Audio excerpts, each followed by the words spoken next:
up there late, and then y'all ended on had a 17-0 run to pull away. What did you think of the way y'all finished the game? I thought we finished the game great. I know there was a 17-0 run, and I think it maybe ended up 19-3 to end the game. Everyone's talked to me about how hard the first game is back from Maui. I can tell you my household has it's pretty discombobulated. There's been a lot of late night movies at 2 a.m. because I thought the players would be fine, and I thought some of them were, and I thought some of them looked like they were still on Maui time. But Ricky Council is on Arkansas time, and he played with great energy. I thought Anthony Black played with great energy. I thought Makai and Mikel and Kamani, I thought those guys really, really, really played hard. Only 5 turnovers in the second half, so we took much better care of the basketball in the second half. Really happy that Nick got in the game. He was on a minutes restriction, and I think now he's going to have these days to practice, which I think will really help him between games. So and he's anxious, and we're anxious too. So a lot of positives and some areas we got to get better at too. Seemed like Ricky really took over down the stretch. Was that kind of by design? Did you set things up specifically for him, or how did that kind of play out? We did. We wanted to run middle pick and roll against their zone with Ricky and Anthony. And Ricky, in Maui became our go-to guy. He's really tough to stop going to the basket. And then he draws free throws attempted, and then his mid-range pull-up game he rises over people. So he's playing with a lot of confidence, and he's playing with a lot of energy, and he's playing with a lot of joy.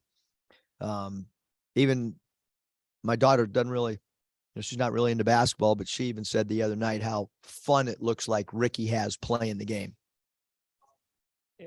Eric, as far as that deep three, and he's 0 for 3 on threes, and he said you told him, hey, take it to the rack and all that. But obviously the shot clock was run down. Just what do you think of that shot? Because I think at the time you guys were only up 1. I hate that sidestep 3 that he takes, but I loved it on that particular shot. That's the only one he shot that I've liked since we met each other. But he really didn't have any choice. How clutch a shot was that? It was huge. I thought that it took spirit away from Troy. If I had to just say where was the breaking point from a spirit standpoint, because they came in with a really good game plan. They kept the ball in front of them. And that was a momentum changing shot. And we saw your statement about Devo. Is there anything you can add to that? Do you have any idea how long he'll be gone? Is he doing okay, or just what could you add to that? I think we're just respecting Devo's privacy, and all our thoughts are with him, and that's where it is right now. Yeah, Eric, you got 14-9, 3 blocks from Makai tonight. Ricky was in here saying that he was driving to the arena and he just had a gut feeling that Makai was going to have a big game tonight. What do you think? Maybe I should ask him before the next game who he's got a feeling about, and it might save me some stress. Thanks for telling me that, Scotty. What keyed Makai's night? It seemed like offensive glass early, and then just energy from there. Yeah, I thought his offensive rebounding. I thought his when we run pick and roll with Kel, Kai, and Kamani, we always talk about being a dynamic roller. And I thought he rolled really hard to the rim, even on things that he didn't get the ball. I thought you mentioned the offensive rebound, Scotty, in the first half. I thought that they were coming off his rolls, and then he was just kind of hanging around the dunker spot. He plays really hard. He practices really hard. So does his brother, and that's so does Kamani. And so these guys they're producing in games. 2 weeks ago, did anybody think Kamani was going to play 32 minutes? No, not even me. But he's doing a good job. And so when you play hard, you play minutes. Staying with that theme, Makai said that you've been really emphasizing, an increased role for the bigs. Just what have you been talking to them, and how did Makai's game kind of fit into that? Tonight we played a little bit bigger than we have at any point during the year. Brazil was at the 3 spot tonight. some, which we haven't done much. We have a little bit of our roster management. We're a little bit bigger than we have been. And so, as we continue to get into SEC play, there's a possibility that there's going to be games where we have to have two bigs, which is why we went out and recruited, more size, because we felt maybe, and it's really hard because like Jalen Graham's he's a really good offensive basketball player, and he didn't get in the game tonight. So it's hard to kind of fit all those guys in. But I think everybody saw in the second half, I was much more willing to play big than go with some of our perimeter players, and probably gonna tilt that way a little bit more so than the other way. Nick wasn't going to be Nick, first game back after missing all those games. But how do you anticipate kind of trying to integrate him now that he's been cleared? Yeah, that's a great question, Christine. There's when you've coached a long time, I've been down, this situation a lot. Players on a minutes restriction, really good player. Team has played pretty well. And then there's all these dynamics that you're trying to work in. And then you also want the player to, to be healthy too. And so, I think the biggest thing that I kept thinking about is he's going to have 4 days of practice leading up to the next game. And Nick's really anxious to play, and we're really anxious to have him play. And I knew the first game, it's could be an NBA all-star. It's not an easy situation for a player. I mean, you're talking about both teams being 6-7 games in, while a player has been slowly progressing. So, and the crowd gives him somewhat of a standing ovation or whatever, because they're excited for him. It's not an easy situation for a young man to be in, but I got all the confidence in the world that through these next practices and, these next couple games, it's the schedule lines up good that we have 2 more home games, coming up, and he probably could have waited, quite frankly, to put on the uniform till Saturday. But he wants to be a great teammate, and he wants to contribute. And so now game 1's out of the way, which I think is a good thing, because I kind of anticipated that, it's not easy for a player to jump in like that, especially when let's face it, we just got back from playing 3 games in 3 days for Maui. We're not going to go live between now and a Monday game. And so what he did tonight, it's really, really hard, really hard. So do you anticipate him being on a minutes restriction for the next couple of games, kind of just increasing it gradually, or? Great reporting. I haven't talked to the doctors. He's probably done more on the sideline in practice than he did tonight.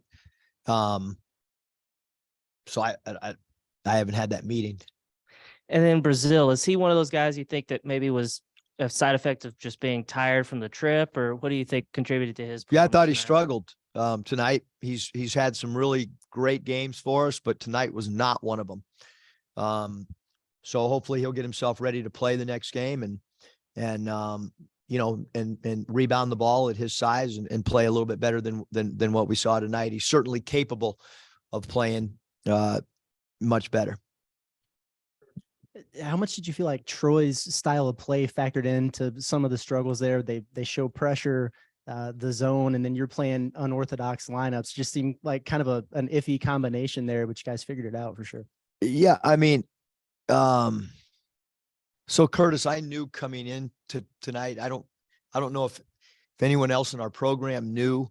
Devontae Davis plays 9th most minutes in the SEC, according to the stat sheet that my son put in front of me early this morning. So if you have someone playing the 9th most minutes in the SEC and playing more minutes than guys like Castleton and guys that are, Castleton's probably a potential All-American. We were going to have an adjustment, and then, we're adding Nick, which is, I knew if it was anybody on our roster that you try to plug in after 6 games and it was going to be an adjustment. So those two things, we had a player that that didn't play tonight. Like I said, that according to the stat sheet, whenever Michael gave it to me, was playing 9th most minutes in the SEC. So did Troy play an excellent game? No question. Thought their coaching staff did a phenomenal job, but I also knew that we were playing lineups that we haven't played all year.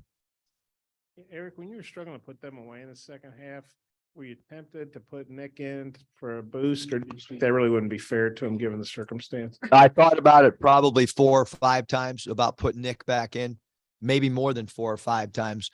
And I just thought it was completely unfair once we got past the 12-minute mark. I'm not going to do that to a player when the game was a 1-point game and he had sat for that long. I just did not think it was fair to any player.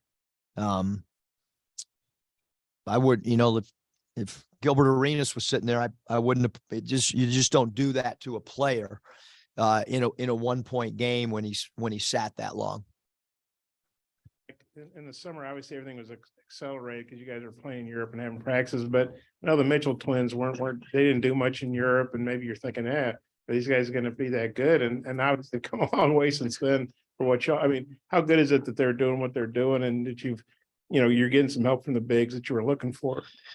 I think you bring up a great point, Bob. I mean, the one thing about, playing here is, if you practice hard, if you contribute when you're given minutes, I think they're a great example. So is Kamani. I mean, Kamani did not play in 2 games in Maui. And then when called upon, he forced, my hand or our hand where we couldn't take him out of the game. He was playing with so much energy. And so with Makai and Mikel, our culture is much different than maybe what they've been used to. And it took time. It took the whole summer, and then it took September, and it took October, and slowly but surely they're understanding expectations in practice and expectations when you check in a game. And then you add in the fact that they're really talented and they're experienced. I think for a lot of our freshmen, there's always going to be, every freshman in the country is going through some type of learning curve, whether they're playing, not, there's always a learning curve of guys in all sports as freshmen. But I think Kel and Kai they're starting to figure out what the expectations are, and they've done a great job. They really have. And, they're big bodies that are talented. Yeah, Eric, just going back to Makai for a second. He had 9 rebounds tonight, all of them in the first half. You guys going to rib him a little bit about not getting the 10th one? The game was too close. I mean, normally I'll tell a guy he's close to a double. I didn't. No, he was pretty eaten up about it. Huh? He was pretty eaten up about it after. Was he? Yeah, I probably would be I too. think he let one slip through his hands late. It's really hard though when you got the stat sheet and I'm just crumpling it up. I wasn't looking at it. I was crumpling it up every time out of frustration. All right, see you guys. Thanks.